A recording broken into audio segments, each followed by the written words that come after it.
desde que terminamos el aniversario con esas palabras, ¿no? Del tiempo de madurez, tiempo de cumplimiento, basta de dar vueltas. Cuando Joel decía vuelta, vuelta, vuelta, digo, no, era basta de dar vueltas, ¿no? Basta de dar vueltas, digo, sí, a veces tenemos situaciones que nos golpean y nos golpean y nos golpean y nos golpean. Y uno, ¿cuántas veces dijimos, bueno, sí, ya basta? Bueno, sí, hoy empiezo, hoy me decido, hoy determino. Y sin embargo, otra vez vuelta a pasar. Es un tema, el tema de la cabeza es un tema muy fuerte. Los pensamientos realmente llegan a tener un control de nuestra vida, o sea, dirigen literalmente toda nuestra vida.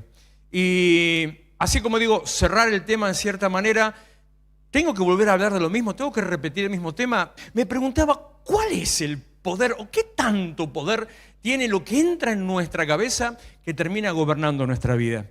Y realmente me di cuenta que tiene todo el poder.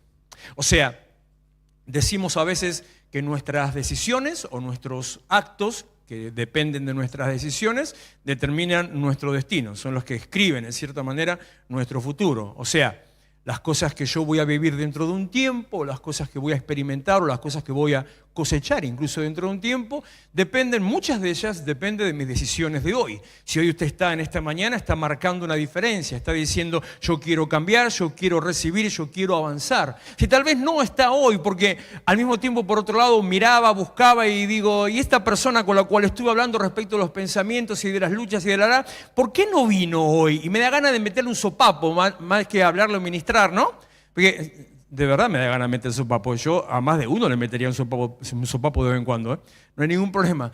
Digo, ¿por qué? Y otra vez, ese dominio de la cabeza sobre todo nuestro ser. Y si nuestras decisiones, nuestros actos definen nuestro futuro y nuestro destino, en definitiva toda nuestra vida, ¿de dónde surgen esas decisiones y esos actos? Sino de nuestros pensamientos.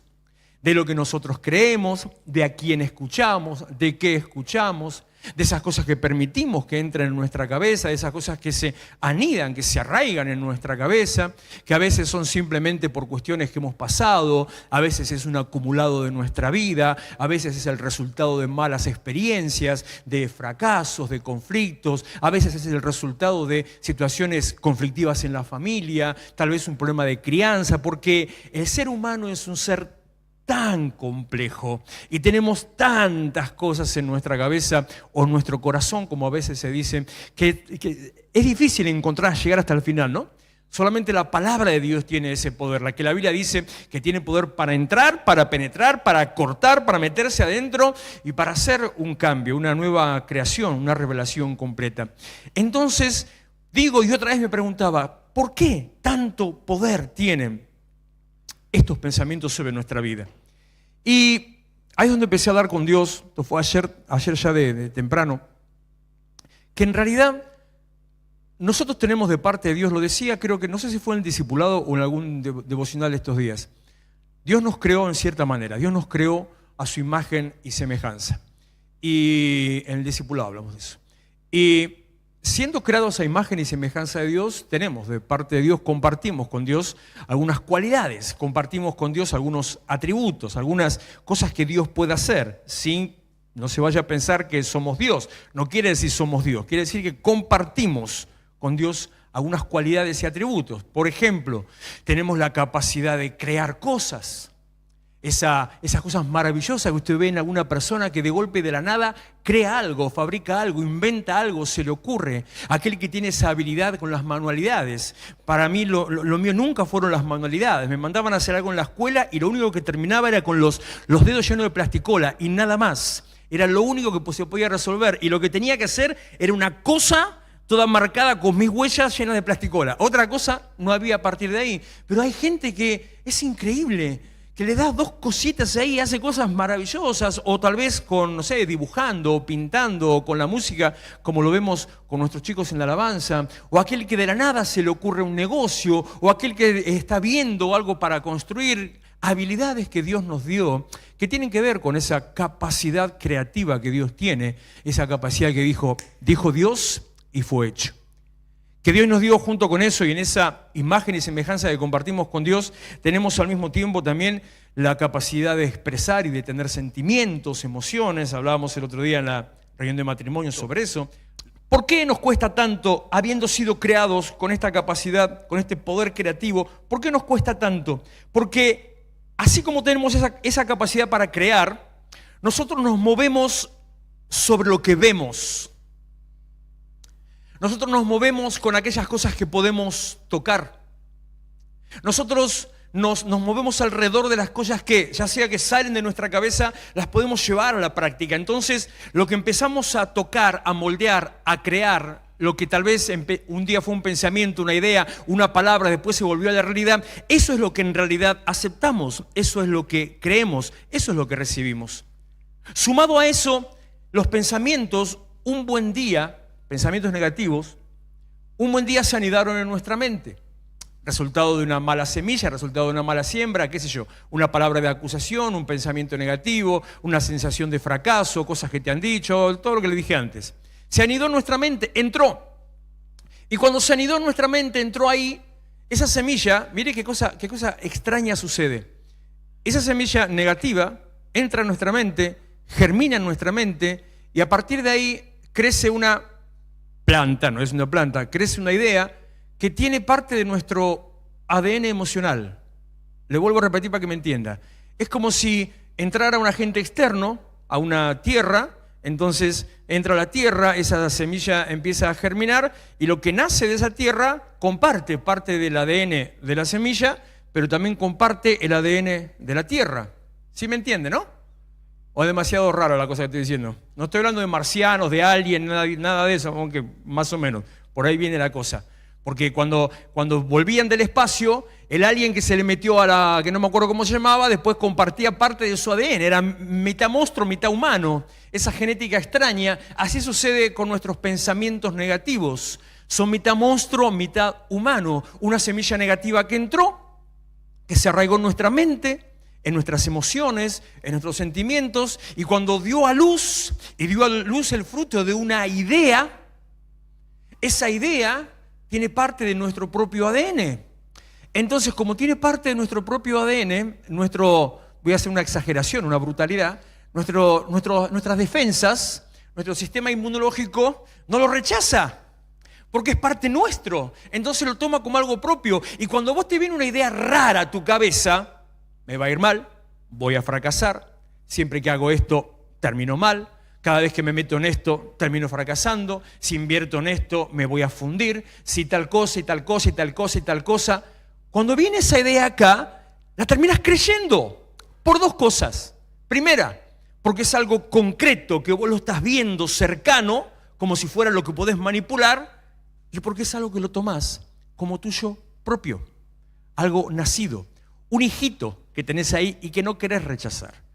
De tal manera que aunque vos tomás la decisión y empezás a trabajar en eso, algo que tiene su parte buena y su parte mala, porque tenemos que trabajar en sacar de encima esos pensamientos, pero cuando el trabajar se convierte en una lucha, como te decía el miércoles pasado, cuando vos te pones a luchar contra el pensamiento, lo único que lográs es tenerlo siempre presente. Al contrario, lo que tenés que hacer, como decía anoche la pastora predicando sobre las pruebas, lo que tenés que hacer en un momento es aguantátela, deja que crezca, aceptá que esté, es el resultado de una siembra anterior, pero así como aceptás que crezca y que esté, ignorala, deja que crezca, hacele la, ¿cómo que se dice? Matala con la indiferencia. Es decir, no te hago caso, porque al mismo tiempo, y esto es fundamental, no le saque al nene el celular, o la tablet, o la play, o la tele sin darle algo que lo reemplace. Porque si simplemente lo que va a hacer es, estás todo el día con esa, y lo deja ahí sentado mirando el techo, el resultado va a ser peor que lo que estaba pasando a través de ese dispositivo. Te tiene que reemplazar. Eso se reemplaza con otra cosa, lamentablemente, que también genere lo mismo. Así que rompete la cabeza buscando qué le das al nene para que le genere el mismo entusiasmo o el mismo deseo. Entonces vos tenés que reemplazar. Ignorás la palabra negativa y reemplazalo con algo positivo. Ignorás la palabra de fracaso y empezás a reemplazarlo con algo de bendición. ¿Y de dónde lo saco? Bueno, esto sería para otro capítulo, para otra prédica, pero es recontra fácil. Lee la Biblia, pedazo de bestia, y listo. Es así. Lo que pasa es que a veces también en eso quitamos o perdimos la costumbre de siempre ir a la palabra como un alimento cotidiano, sino que vamos a la palabra por algo puntual. Voy a la Biblia cuando tengo que buscar algo, voy a la Biblia cuando necesito algo que me está pasando, algo específico. Las Biblias antiguas tenían, antiguas y capaz que hace 30 años, es increíble, tenían atrás o adelante una lista de como una guía y te decían cosas como cuando estés con ansiedad, entonces te daba la lista de versículos, era un diagnóstico directamente. Vos ibas ahí, ibas al médico, pero leías eso, no otra cosa. Leías esa palabrita y ya está. O peor, las famosas, las tan amadas y al mismo tiempo tan negativas, y algunos me van a poner en contra o todos, las perlitas bíblicas. Tenías la cajita que te comprabas en la librería cristiana, la cajita de plastiquito que la tenías en un lugarcito, en un mueble, levantabas la cajita, sacabas la perlita, que era un cartoncito de porquería rectangular, sacabas la perlita y decía, yo estoy contigo todos los días hasta el fin del mundo. Lo guardabas ahí para tenerlo para el mes que viene y ya está. ¿Qué diferencia hay en eso y la famosa galleta de la fortuna?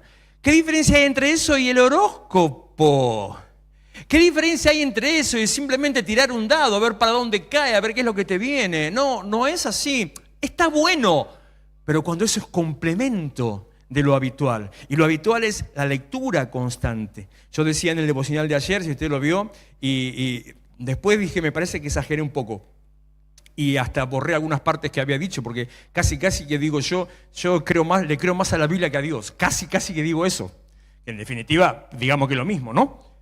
Pero yo soy fanático de la palabra de Dios, del desarrollo de la palabra, de la lectura de la palabra, de meterte en la palabra, de creerle en la palabra, de navegar en la palabra, de memorizar la palabra en la medida que uno pueda o hasta donde te dé la cabeza. Porque la Biblia, primero, la palabra de Dios, la Biblia dice, o sea, cíclico, ¿no?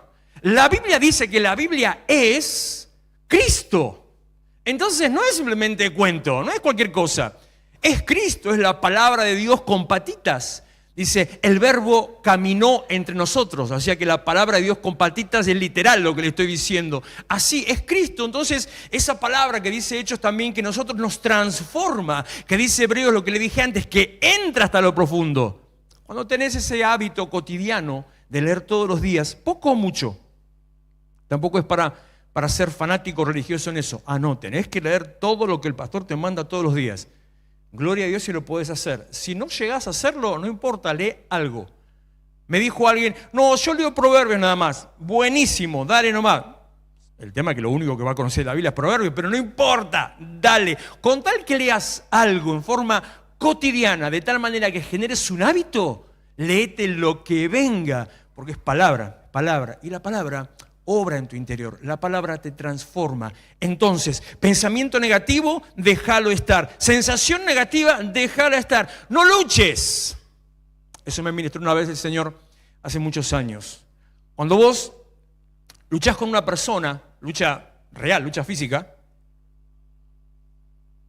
cuando vos estás a las piñas con alguien, y si la cosa se pone más brava, todavía mejor para que quede más gráfico, terminás enredado ahí a los golpes, tal vez terminás en el piso, capaz que estás dando vueltas, estás luchando con una persona, como Jacob con el ángel. Fíjese que, ejemplo espectacular, lo que te pasa es que estás permanentemente entrelazado con esa persona, con la que estás luchando.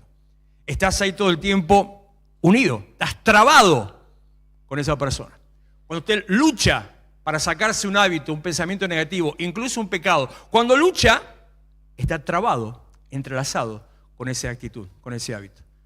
Por eso le decía, lo mejor es olvidarse, ignorarlo, porque si estás pensando todo el tiempo, tengo que dejar de fumar, terminaste de cero, te agarró una gana de prenderte un cigarro mal. Porque me gustó lo del elefante rosa. Digo, no piense en un elefante rosa. ¿Qué está pensando? Después uno me dijo, yo no pensé en nada. Digo, a ese tiene un problema cerebral, algo le falta. Yo no pensé en nada. ¿No? Lo negativo se siembra, se rechaza sembrando lo positivo, hasta que lo negativo, como de golpe no encuentra más tierra, no encuentra más sustento, no encuentra más alimento, no lo estás regando, no lo estás alimentando, hasta que solito se empieza a secar, se empieza a caer, se descompone y ya no tiene autoridad sobre tu vida.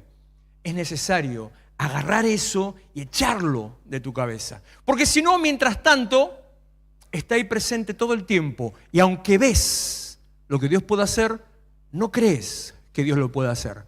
Como me dijo esta misma persona con quien estaba hablando, que yo sé que Dios tiene el poder para sanar, pero no creo que pueda sanar. Es re loco, ¿no? Pero al mismo tiempo lo entiendo perfectamente. Yo viví en esa situación, viví en ese pensamiento. Lo creí muchísimos años, sabiendo que Dios podía, pero pensando que Dios no iba a poder. Porque hay una duda que está en tu cabeza. Porque, a ver, creer que Dios puede depende de Dios. Dios puede, yo no tengo nada que ver, Dios puede.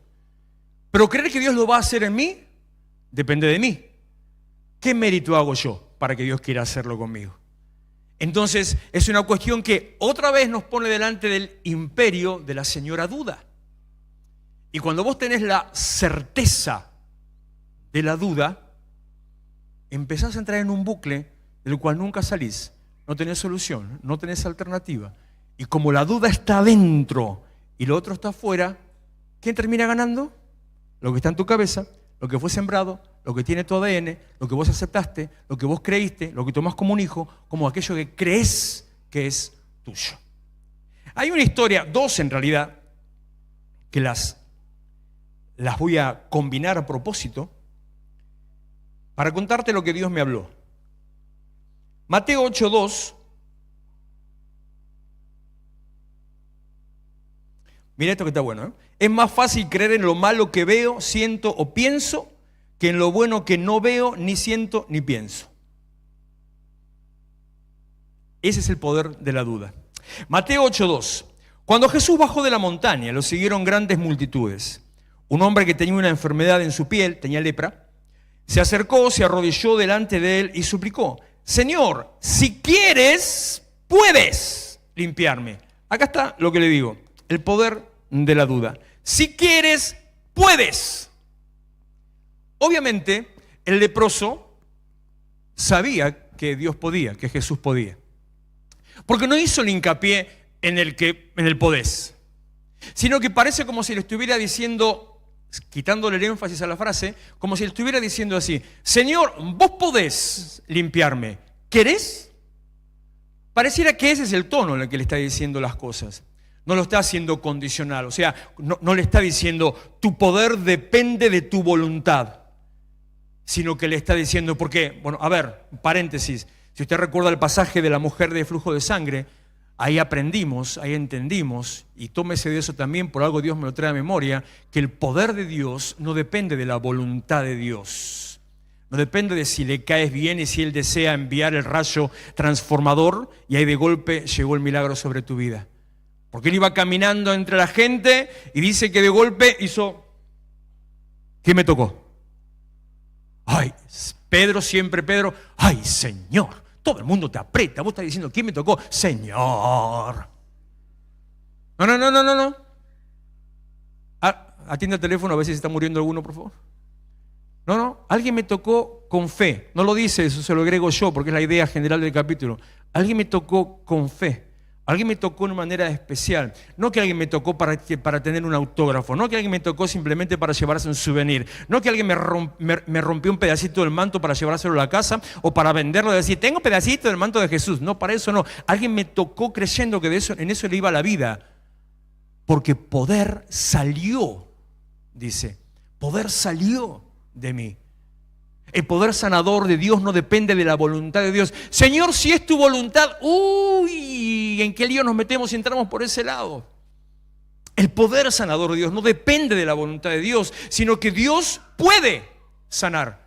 Hay otras cosas que son las que condicionan el momento, la manera, el lugar, el propósito. Hay otras cosas que están en medio, pero no depende de su voluntad. Entonces este hombre le dice, el leproso le dice, Señor, si querés, podés.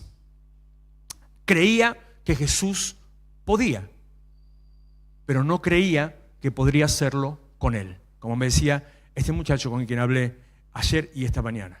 Creía que Jesús podía, pero no creía que podía hacerlo con él.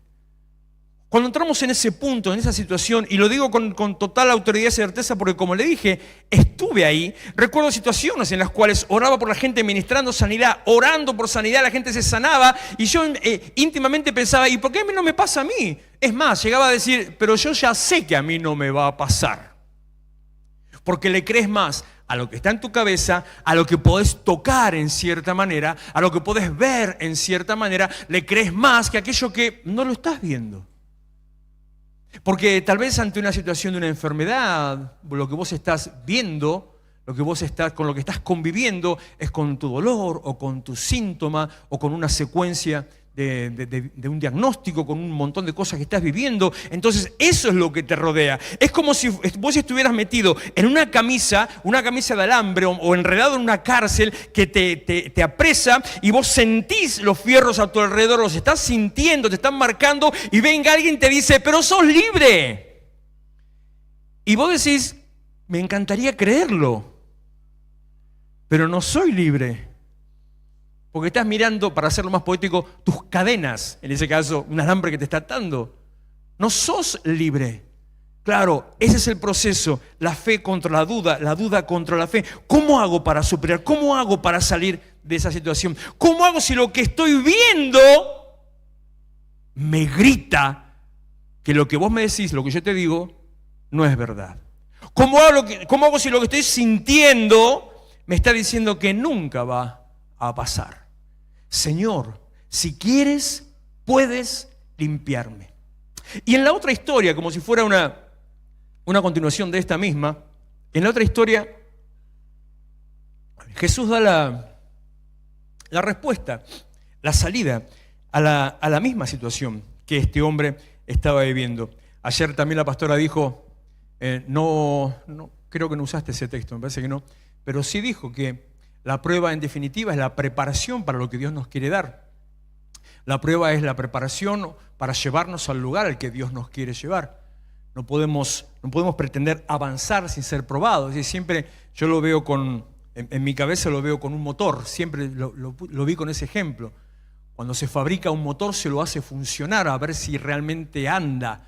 Cuando el auto está armado, ya está totalmente ensamblado, hay una pista de prueba donde se lo hace andar a ver si funciona. Entonces te compras el 0 kilómetro, pero cuando ves el kilometraje no está en 0. Y alguno podría decirle, me estás estafando, no está en 0. Y no va a estar en 0. No te compres nunca un 0 kilómetro que de verdad tenga 0 porque no lo probó nadie y te podés comer semejante garrón. Está probado. Entonces, situaciones en nuestra vida en las que Dios nos mete, nos hace pasar para ver si realmente avanzamos, pasamos y estamos ya listos para recibir aquello que Dios nos quiere dar. Entonces, dice 1 Corintios, que juntamente con la prueba, Dios nos da. ¿Y lo crees? Ya termino casi enseguida, me falta un pedacito, pero me quedo pensando en esto, porque te lo sabes de memoria y la importancia de saber la palabra. Juntamente con la prueba, Dios nos da. ¿Estás pasando por alguna prueba?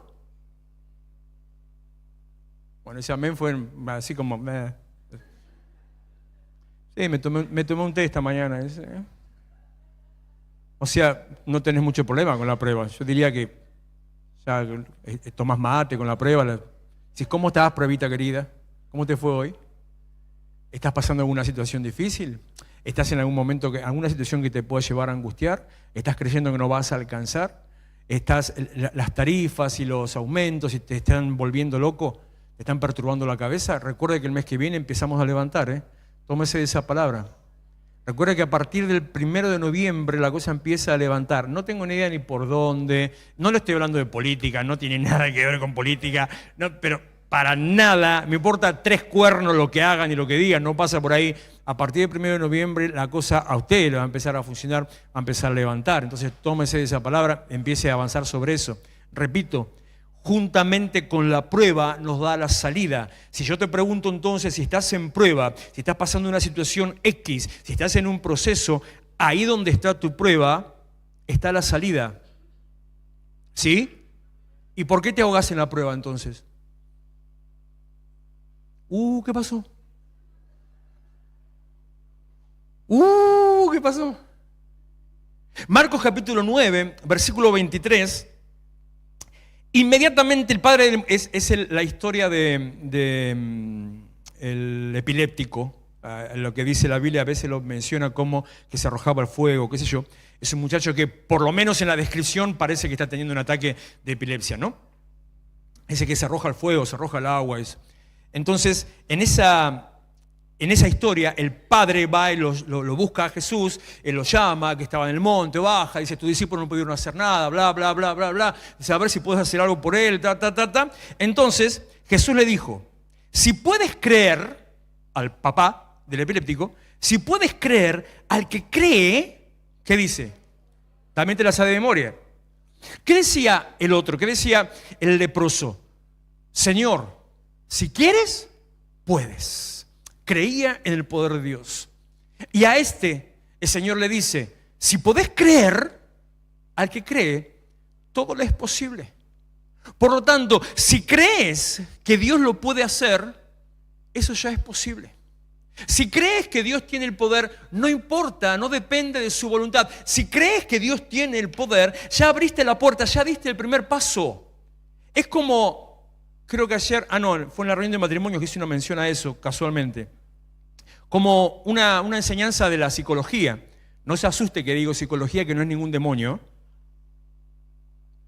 Cuando usted está pasando por alguna situación, tal vez una adicción o una conducta adictiva o una conducta tóxica, cualquiera de ellas que lo puede llevar a meterse en un pozo, lo más importante para salir de cualquiera de esas situaciones, que le estoy tirando un abanico muy amplio, ¿no? Lo más importante para salir de ahí es la aceptación, o sea, el reconocimiento de la situación. El aceptar que, primero, que tenés un problema y el admitir que querés salir de ese problema. Porque mientras el alcohólico siga diciendo yo no soy alcohólico, yo tomo solamente para ahogar las penas, no va a poder salir de ahí. Mientras el adicto siga diciendo no, yo solamente para divertirme el fin de semana, tampoco va a salir de ahí. Si sencillamente algo muy básico, muy elemental, como le mencioné hace un ratito, el cigarrillo. Si usted fue o es de los que dicen no, yo lo controlo. Y encima con ese tonito, yo lo controlo. Entonces por ahí no es. Porque en realidad te das cuenta, en el momento que yo lo controlo, cuando lo dejás, te empezás a dar cuenta que controlo tu abuela. Nada. Como decía antiguamente, de golpe te das cuenta que 75 milímetros de papel, hierba y nicotina te dominan, controlan tu vida. Entonces recién cuando vos te das cuenta y decís, sí, soy alcohólico, adicto o adicto al tabaco. Sí, lo soy. Segundo paso, bueno, sí, quiero salir. Cuando diste ese paso, es el paso más importante porque es como decir que hiciste el 50% del camino restante. La aceptación y el reconocimiento es el 50% del camino restante para salir. Mientras vos te metés ahí, no hay tu tía, no vas a salir. Bueno, en este caso lo mismo. Jesús le está diciendo a este hombre, a padre del epiléptico, si crees, para el que cree, todo es posible. Versículo 24, ¿qué le dice el viejo? Sí creo. Sí creo. La aceptación de su condición, así como si fuera una adicción, la aceptación de su condición es el primer paso y la puerta abierta a la sanidad, a la apertura, a la respuesta. La aceptación de que sí creo es el primer paso al cumplimiento, a alcanzar la promesa, a la sanidad de la enfermedad, a que cambie la condición en la que estás metido, sea cual sea. El hecho tan sensible, tan simple, tan básico, y perdóneme que lo diga de esta manera, básico quiere decir algo medio burro. Básico se lo digo en el sentido de decir elemental, algo que ni siquiera, ni le prestes atención, algo tan sencillo como decir, el que cree todo es posible. Entonces le responde, creo. Eso es tan básico que ahí tenés la respuesta Es el primer paso y ya empieza el tiempo de la salida, de la transformación de tu situación, de tu condición. Como lo que le pregunté recién, que eso fue Dios, yo nada que ver ahí. Si estás metido en una prueba y sabés que Dios con la prueba da la salida, ¿por qué te ahogás en la prueba? Al contrario, me tendría que ir a... Ahora lo entiendo, Santiago, ¿eh? Ahora lo entiendo. Tendría que estar contento, porque ya tenés la salida, ya está. Juntamente, no después, no a la vuelta a la esquina, no al ratito, juntamente. ¿Está el problema? Está la salida. Así nomás, juntamente. ¿Tenés una novia tóxica? Está la salida, mándala a frechurro. Juntamente. Así de sencillo. Ahora, si te la querés bancar es un tema tuyo, ¿no? Ya no tiene nada que ver la prueba. Te gustó la prueba. Ese es otro problema, es otra situación. Juntamente, creo. Y agrega, avanza este hombre, que no sé cómo se llamará, le dice en 24, el padre del muchacho clamó y dijo, creo, ayuda mi incredulidad. Repito, reconocimiento, aceptación y ahora le digo confesión. El reconocimiento de tu condición, la aceptación de que necesitas salir de ahí y la confesión de que a pesar de que crees, porque tenés el entendimiento intelectual en la cabeza que creo, porque tenés la condición, la capacidad de creer que Dios lo puede hacer, entonces sí, creo, yo sé que Dios lo puede hacer, pero a pesar de esa situación, estás con el dardo en la cabeza, en la mente que te dice no. Que te dice no va a pasar. A pesar de eso, entonces la confesión, ayúdame en mi incredulidad. Eso es lo que hace que el milagro empiece a suceder. Porque es donde interviene directamente la mano de Dios, donde empezás a creer en la palabra recibida, donde cambias el foco, donde ya no te enfocás en la duda, sino que te enfocás en la palabra recibida o lo que estás viendo, o en lo que experimentaste alguna vez. O lo que alguna vez Dios hizo. A veces me preguntan o me dicen, más que preguntarme directamente, vio que le dije que la iglesia tiene, la gente piensa cosas distintas o diversas acerca de la iglesia. Así del mismo modo también yo me divierto porque lo que a veces la gente piensa de mí. Bueno, a veces me divierto, a veces no tanto. Y porque también en eso yo reconozco mis limitaciones, digo, lo presento de esa manera. Yo sé, por ejemplo, que en determinada manera, en determinado ámbito, no soy una persona que cae bien. Yo sé que la primera imagen siempre puede hasta llegar a ser chocante o de rechazo. Del mismo modo, y al mismo tiempo con eso le digo, normalmente la gente piensa de mí que soy súper positivo, que soy el maestro de la fe, que tengo toda la confianza, que tengo todo lo que se le ocurra, y nada que ver. O dicen de mí, o creen de mí, que soy súper desenvuelto y suelto y cara dura y nada que ver, soy vergonzoso y tímido. El problema es que yo no me creo a mí, yo le creo a Dios. Ante cada situación, a veces pasa, que yo le estoy diciendo, normalmente pasa cuando organizamos alguna actividad, vamos a empezar tal cosa así, escucho acá, va a ser un fracaso. Entonces yo sigo, más fuerte lo digo para no escuchar, porque no me creo a mí, yo le creo a Dios. Entonces, Señor, creo, yo sé que tenés el poder para cambiar mi condición y situación, yo sé que tenés el poder para sanar. Yo sé que tenés el poder para que las promesas se cumplan, porque también dijiste que este es el tiempo de cumplimiento. Entonces, Señor, ayúdame en mi incredulidad.